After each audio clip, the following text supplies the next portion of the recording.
Hello दोस्तों, कैसे हैं आप सब। तो चलिए शुरू करते हैं कल से आगे का पार्ट, जिसमें अपना टॉपिक रहेगा संधि।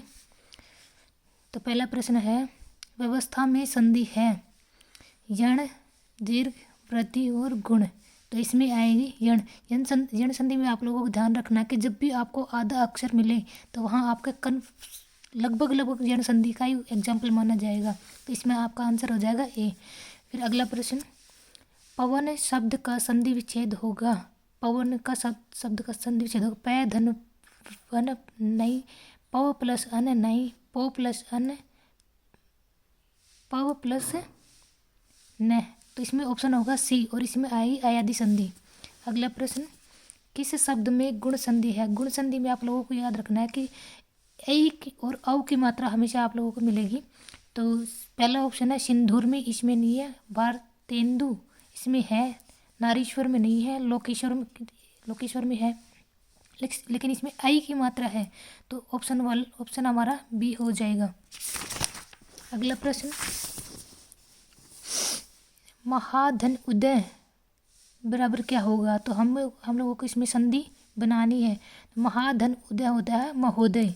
महोदय नहीं होगा, महोदय नहीं होगा, महोदय भी नहीं होगा। अगला प्रश्न, विद्यालय शब्द में संधि है। विद्या, हम इसका संधि विच्छेद करेंगे तो विद्या धन आलय। तो इसमें अपनी हो जाएगी दीर्घ संधि, और दीर्घ संधि किसमें आती है, स्वर संधि में। तो ऑप्शन ए आंसर हो जाएगा। अगला प्रश्न, उपार्जन में संधि है यण, गुण, दीर्घ, वृद्धि। इसमें आपका हो जाएगा ऑप्शन सी, उपधन अर्जन। अगला प्रश्न, सत्याग्रह में कौन सी संधि है।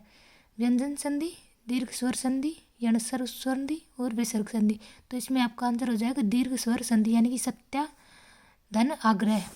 अगला प्रश्न, सद्भावना का संधि विच्छेद होगा। तो इसका आपका होगा स धन भावना नहीं, स धन भावना नहीं, सद धन भावना नहीं, सत धन भावना। तो ऑप्शन डी हो जाएगा और इसमें आपकी व्यंजन संधि होगी।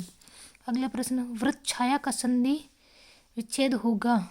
वृक्ष धन छाया, वृक्ष धन छाया नहीं, वृक्ष धन छाया नहीं, वृक्ष धन छाया। तो इसमें आपका ऑप्शन होगा डी, इसमें भी आपकी व्यंजन संधि होगी। अगला प्रश्न, उच्चारण का संधि विच्छेद करिए। उच्चारण, उच्च धन चारण नहीं, उच्च धन चारण नहीं, उच्चा धन रण नहीं, उत धन चारण। तो ऑप्शन डी होगा और इसमें भी आपकी व्यंजन संधि होगी। अगला प्रश्न हमारे पास आएगा, तिरस्कार में कौन सी संधि प्रयुक्त हुई है। तो व्यंजन संधि नहीं, विसर्ग संधि हाँ ये है, व्यण संधि नहीं, गुण संधि नहीं। तो इसमें आपका ऑप्शन नंबर बी होगा। अगला प्रश्न, पुरोधा शब्द में संधि है। तो इसमें आपको पहले भी बताया है मैंने, गुण संधि, व्यंजन संधि, यण संधि, विसर्ग संधि। तो इसमें आपका ऑप्शन हो जाएगा डी, विसर्ग संधि। अगला प्रश्न, इसमें कौन सा शब्द संधि का उदाहरण नहीं है। तो सम धन सार ये है, अति धन अंत ये भी होगा, सदाचार यानी सदा धन आचार ये भी होगा, और सामाजिक क्योंकि समाज धन एक इसमें प्रत्यय जुड़ा है तो ये वाला नहीं होगा। अगला प्रश्न हमारे पास आ गया संधि के। चलिए इतने ही प्रश्न थे। अब अगला टॉपिक हमारा पास आएगा उपसर्ग। पहला प्रश्न, इसमें कौन से शब्द में उपसर्ग है। सभ्यता में नहीं है, उपयोगिता में उपसर्ग है, योगिता योग मूल शब्द और इता इसमें प्रत्यय है।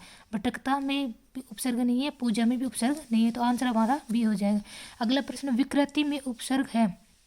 विकृति में आपका वी उपसर्ग होगा, ऑप्शन नंबर बी। अगला प्रश्न, यह शब्द वह शब्द बताइए जिसमें दो उपसर्गों का प्रयोग हुआ हो। तो निर्माण में एक है, निर्विरोध में आपके दो उपसर्ग हो जाएंगे, निरीक्षक में एक होगा, निरंकुश में भी एक ही होगा। तो ऑप्शन नंबर बी अपना आंसर हो जाएगा। अगला प्रश्न, किस शब्द में कु उपसर्ग नहीं है। कुरूप में है, कुशल में नहीं होगा, कु कर्म और कुचाल। तो कुशल पूरा ही मूल शब्द है, इसमें कोई भी उपसर्ग नहीं है। अगला प्रश्न, ए उपसर्ग है तो आचरण में उपसर्ग होगा, अंतर्राष्ट्रीय नहीं होगा, अहिंसा में उपसर्ग होगा, और अनुसार ये वैसे ही शब्द हैं।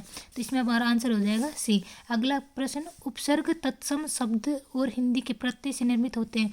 उपसर्ग तत्सम शब्द और हिंदी के प्रत्यय से निर्मित शब्द है पूछा है इसमें। तो दार्शनिक नहीं, झाड़ झंझाड़ू नहीं, कुरीतियों में देखिएगा इसमें कु उपसर्ग है, रीति मूल शब्द है, और जो इसमें प्रत्यय है, तो इसमें जो रीति शब्द है वो इसका तत्सम शब्द हो जाएगा। ठीक है, तो इस बस उपसर्ग के इतने प्रश्न थे। अब अगला टॉपिक हमारा आएगा प्रत्यय। लगे हाथों में प्रत्यय को भी कर लेते हैं। इतने 4 से 5 प्रश्न इसमें दे रखे हैं। इसमें पहला प्रश्न है, किस समूह में सभी शब्दों में प्रत्यय है? अधर्म, सामान्य, गौरव नहीं, दयालु, डिबिया, अज्ञानी। इसमें आएगा, इसमें आलू प्रत्यय है, इसमें या प्रत्यय है, इसमें आनी प्रत्यय होगा। तो ऑप्शन नंबर बी हमारा आंसर हो जाएगा। अगला प्रश्न, इन प्रत्यय का प्रयोग किस शब्द में हुआ है? तो पुजारिन, कठिन, चिन्ह और मीन। तो सबसे सही आंसर हमारा ए होगा। पुजारिन में पूजा, पुजारी तो मूल शब्द हो जाएगा और इन हमारा प्रत्यय हो जाएगा। फिर अगला शब्द, एक प्रत्यय है, प्रत्येक में नहीं होगा, अनेक में नहीं होगा, अर्जित में नहीं होगा, आत्मिक में हो जाएगा, क्योंकि आत्मा मूल शब्द हो जाएगा और एक हमारा प्रत्यय निकल आएगा। अगला प्रश्न, इसमें से प्रत्यय से निर्मित शब्द कौन सा है? यानी कि धैर्य है, कुछ एक नहीं है, खिलाफ नहीं है, कोशिश नहीं। तो आंसर हमारा ए हो जाएगा, धैर्य। अगला प्रश्न, निम्न में से किस शब्द में प्रत्यय नहीं है?